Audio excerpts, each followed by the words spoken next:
Welcome to The Lead. I'm Jake Tapper. This hour, would you feel safe returning to your home just days after the government deliberately caused this explosion of toxic chemicals in your neighborhood?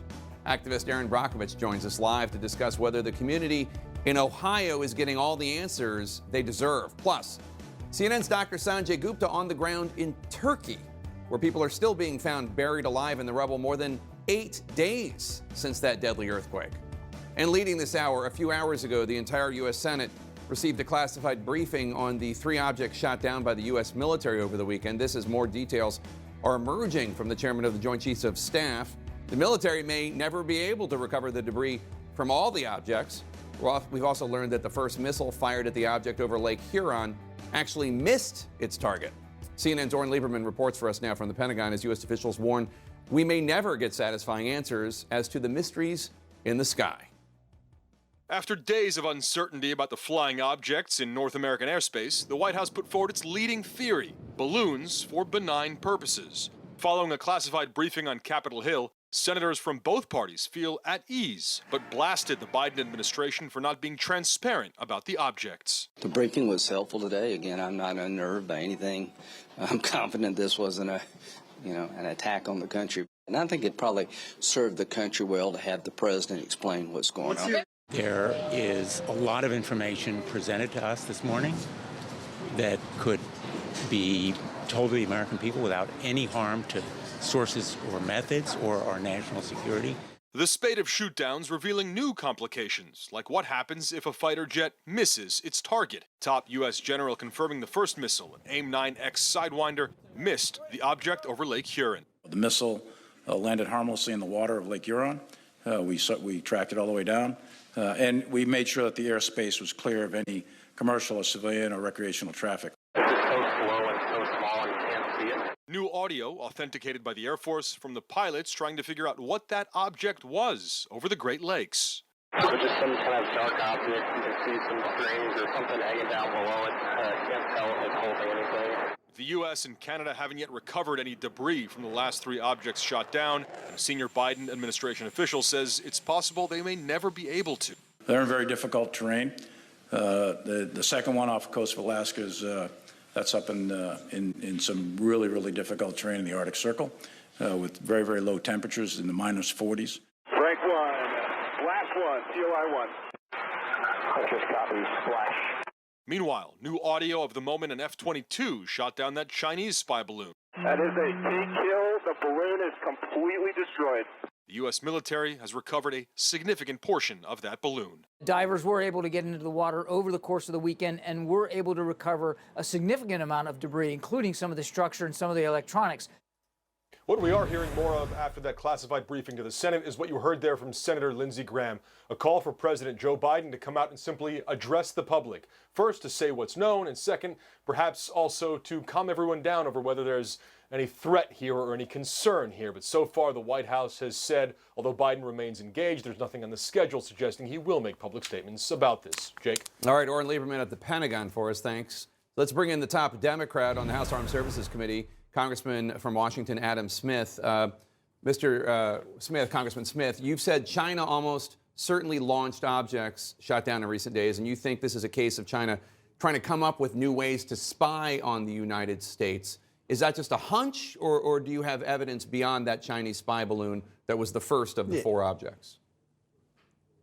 I would amend that slightly. Almost certainly overstates the case. I mean, basically, we know that China has been using these balloons, here in the U.S. and also elsewhere for some time. We also know that they represent a gap in our surveillance, a gap that had existed for a number of years as we've gotten reports about after the fact determining that this had happened. Gaps that we've now closed. And that's part of the reason we're starting to see so many of these objects more often is because, well, our radars in the U.S. were primarily looking for incoming missiles and incoming jets.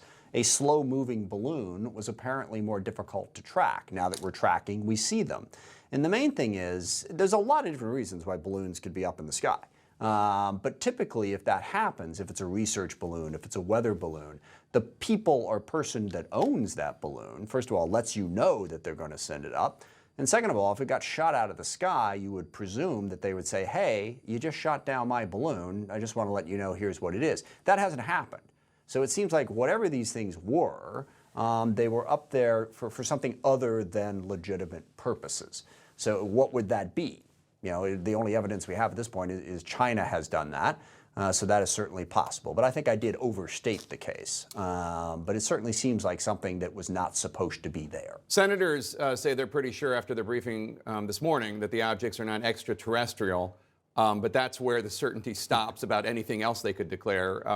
The vice chair of the Senate Intelligence Committee, Senator Marco Rubio of Florida, said he thinks the Biden administration has information, quote, that is not available to us yet, unquote. Do you agree? I haven't seen evidence of that. I mean, you don't know what you don't know, to quote Donald Rumsfeld. So I suppose that's possible, but I think the Biden administration has been pretty transparent about this. They saw these three objects, and they were in an area, you know, I think between 20,000 and 30,000 feet where they could have been a risk to commercial traffic.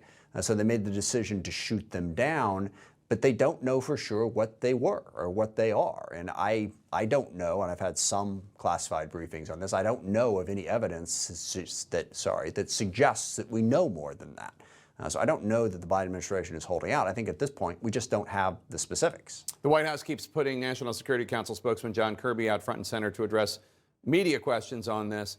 Do you think that the president should talk about this? We've heard Gordon Chang was on the show earlier saying that it's important that Justin Trudeau spoke to the Canadian people about what happened over Canada over the weekend, that President Biden should talk about this too. What do you think? I don't know that it rises to that level at this point.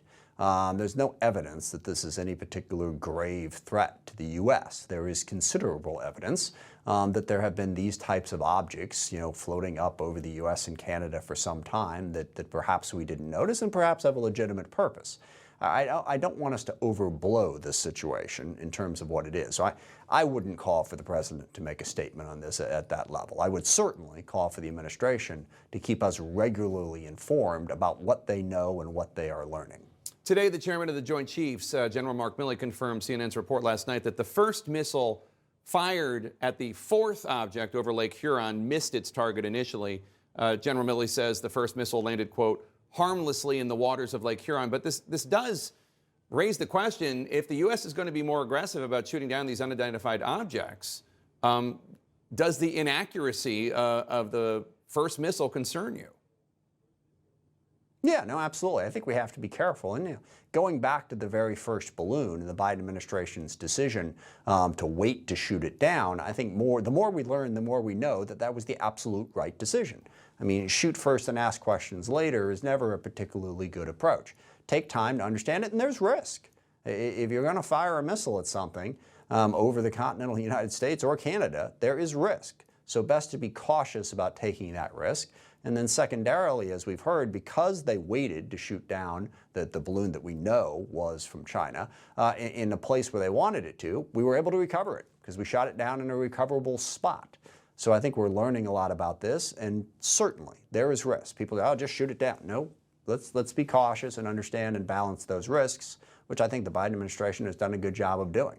So senior officials say that in the administration say that it's possible Xi Jinping and other senior leaders in China were unaware of the first balloon mission over the U.S., the Chinese spy balloon. If that is true, what does that suggest about China's government right now? Well, I think it's alarming. I think that the lack of transparency coming out of the Chinese government is very concerning, right up to the point where they don't seem to want to talk to us about us. I mean, about what's going on here. The first balloon, we called China up. They didn't get back to us for 48 hours to even offer an explanation. Maybe it took them 2 days to come up with the lie that they came up with. But they need to be more transparent with us, and also, as has been reported, there are similar balloons floating over other parts of the world, and they're not being transparent with those countries either.